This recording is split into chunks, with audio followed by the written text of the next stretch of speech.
ದಿನದಿಂದ ದಿನಕ್ಕೆ ಹೆಚ್ಚಾಗ್ತಾನೆ ಇದೆ ತಾಪಮಾನ.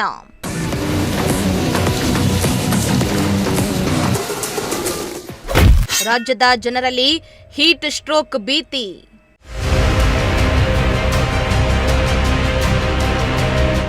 ರಾಜ್ಯದಲ್ಲಿ ದಿನದಿಂದ ದಿನಕ್ಕೆ ಬಿಸಿಲಿನ ತಾಪಮಾನ ಹೆಚ್ಚಳವಾಗಿದ್ದು ಹೀಟ್ ಸ್ಟ್ರೋಕ್ ಭೀತಿಯಲ್ಲಿ ಜನರಿದ್ದಾರೆ. ರಾಜ್ಯದಲ್ಲಿ ಸುಮಾರು ಗರಿಷ್ಠ ತಾಪಮಾನ ದಾಖಲಾಗಿದೆ.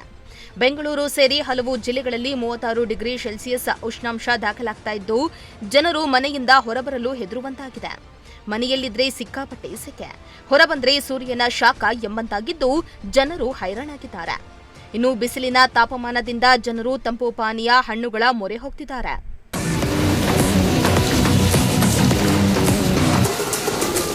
ಇನ್ನು ರಾಜ್ಯದಲ್ಲಿ ಹೀಟ್ ಸ್ಟ್ರೋಕ್ ಭೀತಿ ಹೆಚ್ಚಾಗಿದ್ದು ಈಗಾಗಲೇ 2 ಬಲಿ ಪಡೆದಿದೆ. ಇದರಿಂದ ಆರೋಗ್ಯ ಇಲಾಖೆ ಎಚ್ಚೆತ್ತುಕೊಂಡಿದ್ದು ಆಸ್ಪತ್ರೆಯಲ್ಲಿ ಚಿಕಿತ್ಸೆಗೆ ಸಕಲ ತಯಾರಿಯನ್ನ ಮಾಡಿಕೊಂಡಿದೆ. ಇತ್ತ ವಯಸ್ಸಾದವರು ಮಕ್ಕಳಲ್ಲಿ ಅನಾರೋಗ್ಯ ಲಕ್ಷಣ ಕಾಣಿಸಿಕೊಳ್ತಾ ಇದ್ದು ವೈದ್ಯರು ಅತಿ ಹೆಚ್ಚು ನೀರು, ತಂಪು ಪಾನೀಯ, ಎಳನೀರು ಹಾಗೂ ಹಣ್ಣುಗಳನ್ನು ಸೇವಿಸುವಂತೆ ಸಲಹೆ ನೀಡುತ್ತಿದ್ದಾರೆ. ಇತ್ತ ಯಾವಾಗ ಉಷ್ಣಾಂಶ ಹೆಚ್ಚಳ ಆಯಿತೋ 20 ರಿಂದ 30 ರೂಪಾಯಿ ಇದ್ದ ಎಳನೀರಿನ ಬೆಲೆ ಏಕಾಏಕಿ 50 ರಿಂದ 60 ರೂಪಾಯಿಗೆ ಏರಿಕೆಯಾಗಿದೆ. ಇತ್ತ ಮಜ್ಜಿಗೆ, ಕೂಲ್ ಡ್ರಿಂಕ್ಸ್ ರೇಟ್ ಕೂಡ ಹೆಚ್ಚಳವಾಗಿದ್ದು ಜನರಿಗೆ ಬೇರೆ ಆಪ್ಷನ್ ಇಲ್ಲ. ಆರೋಗ್ಯ ಚೆನ್ನಾಗಿರ್ಬೇಕಂದ್ರೆ ದುಡ್ಡು ಕೊಟ್ಟು ಕುಡಿಯುವ ಅನಿವಾರ್ಯತೆ ಜನರಿಗೆ ಎದುರಾಗಿದೆ.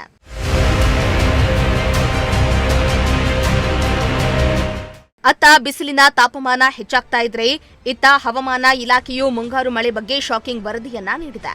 2026ರಲ್ಲಿ ಮಳೆಯ ಪ್ರಮಾಣವು ಗಣನೀಯವಾಗಿ ಕುಸಿಯುವ ಸಾಧ್ಯತೆ ಇದೆ.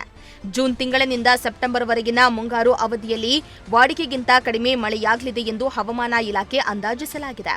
ದಕ್ಷಿಣದ ಕೆಲವು ಪೂರ್ವ ಜಿಲ್ಲೆಗಳಲ್ಲಿ ಸಾಮಾನ್ಯ ಮಳೆಯಾಗುವ ನಿರೀಕ್ಷೆ ಇದ್ದು ರಾಜ್ಯದ ಉಳಿದ ಭಾಗಗಳಲ್ಲಿ ಬರಗಾಲದ ಛಾಯೆ ಮೂಡುವ ಸಾಧ್ಯತೆ ಇದೆ.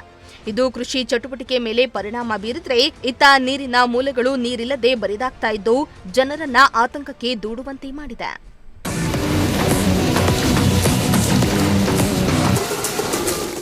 ಒಟ್ನಲ್ಲಿ ರಾಜ್ಯದಲ್ಲಿ ಈ ವರ್ಷ ಬಿಸಿಲಿನ ತಾಪಮಾನ ಹೆಚ್ಚಳವಾಗ್ತಾ ಇದ್ರೆ ಇತ್ತ ಮಳೆಯ ಪ್ರಮಾಣವೂ ಕಡಿಮೆಯಾಗಲಿದೆ ಅನ್ನೋ ಶಾಕಿಂಗ್ ಮಾಹಿತಿ ಹೊರಬಿದ್ದಿದೆ. ಮುಂದಿನ ದಿನಗಳಲ್ಲಿ ಹವಾಮಾನ ವೈಪರೀತ್ಯ ಹೇಗಿರಲಿದೆ ಅನ್ನೋದನ್ನ ಕಾದು ನೋಡಬೇಕಾಗಿದೆ. News desk, Prajashakti TV, Tumakuru.